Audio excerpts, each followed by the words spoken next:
When you think of Texas, Patrick, what stands out as a great opportunity for small business owners? If I'm going to think about Texas, and we've been doing this for 10 years, and we've had maybe 25% of our clients move to Texas.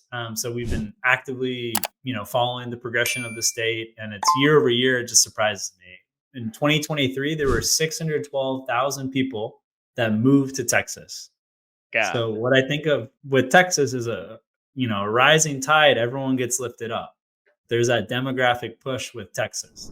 Relatively low cost of living. I visited one of my close buddies when I was 24 years old, and he lived in a beautiful townhouse where I couldn't afford that living in Miami. A very small apartment in Miami compared to an amazing townhouse, great neighborhood in Houston, Texas. So I think low cost of living, you get a lot of bang for your buck. I think about fast to break even. Very few of I don't know if we've had a single failure yet of a client that invested in a franchise in Texas.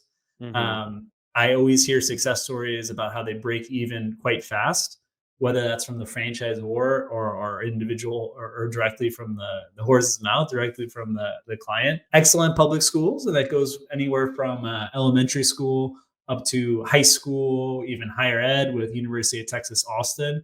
And right. then just the diversity. Miami, it's Latinos and you have some Europeans.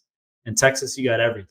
You got the whole world, Asia, Africa, all the religions are there. There's amazing communities and throughout the wealthy suburbs. There's a little bit of There's a any pretty big kind of. South Asian community, Oh yeah. Indians and Pakistanis and Bangladeshis that I would know of. I didn't tell you this, Aladdin, but I was on vacation over New Year's in the Mauritius, and I met a guy from India whose closest friend moved to the US. A technologist, always wanted to be in the US, was begging his IT company to transfer him. He gets transferred to Texas, a suburb of Dallas. Oh, And his cool. American dream was just full of Indians. It was a wealthy suburb, but all his neighbors were Indian.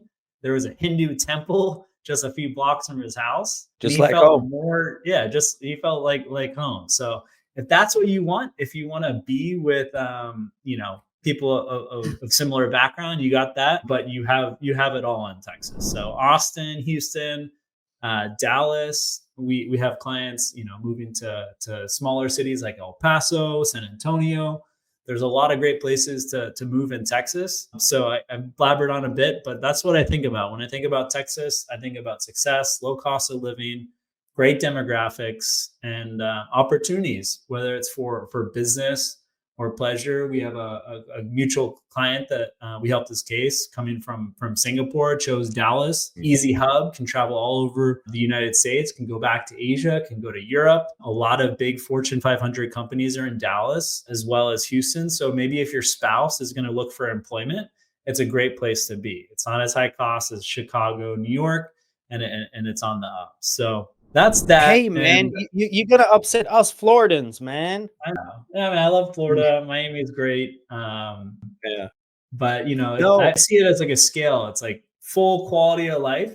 I'd probably say California. It's Yeah. nice, the weather, the sun, Oh, it's business and beautiful. job opportunities. Depends where you are. In and Florida out is burger. that medium ground with I love the beach. I love that. That's super special to me. So Florida makes more sense than Texas, but it's all depending what you're looking for. Let's hear from our audience a little bit and make Yeah. this interactive. So we got a question here from Riley. In your experience, is buying a franchise or a business better, or is it the same? Riley, thank you for the question. Patrick? Is it better? It's in the eye of the beholder. What are you already living in Texas? Are you comfortable waiting 12 months? Can you give like 12 months and you're not desperate because you're on a TN visa, or maybe your spouse is on an E2 visa for through their job or H1B? Yeah, maybe give a look at some existing businesses. See if you don't get deal fatigue looking at a lot of deals, spending money, and you can look at that. If you've already operated businesses too, it makes it more attractive. But if you're just gonna go into a business, you've never managed profit and loss, you've only managed two people before, and it's a 10-person business, there's high risk. Where if you do your own startup, opening up a new franchise business, you're going to grow gradually. The franchise has got your back. You're going to start with one employee. at times go up to 5 employees over a 3-year period for some service-based businesses, have independent contractors, and you're going to grow together with the business. Where buying an existing business, you're coming in hot. So you should have some experience. Ideally, you're already living in the United States, or maybe you're coming down from Canada, and you already have a really good feel of the American consumer and that industry. Thanks for that, Patrick. Do you need to live in Texas to run a franchise there, or can it be managed remotely? Depends on your risk tolerance and what you're looking for. If I was going to invest 100 to $300,000 into one single asset, and that was a lot of my net worth, I'd probably want to make sure that that business ran really well and be on top of it, and be on top of my managers, and checking it out, talking to customers. And there's nothing like being in person. Most of our successful clients across the board work very hard in the business for the first, at least 12, 18 months, and then maybe had a day-to-day manager in place. But I would definitely encourage to live where the business is, unless you can just throw money away into the business. Right. What's the competition like for franchise owners in Texas? Is it tough to stand out? These are very generic questions, but you could just, make a bigger statement, I guess, Patrick. What's the competition for franchise owners like in Texas? It's going to depend on the zip code basis. So we're going to check that with the franchisor, check out competition, see whatever, if it's mom and pops, is it other franchisors that are competing against you? Is it large corporations that are offering the specific service? Again, it's a rising tide. It's not like some states like California that are losing tons of people, and it's going to be a little more fierce as there's less consumers.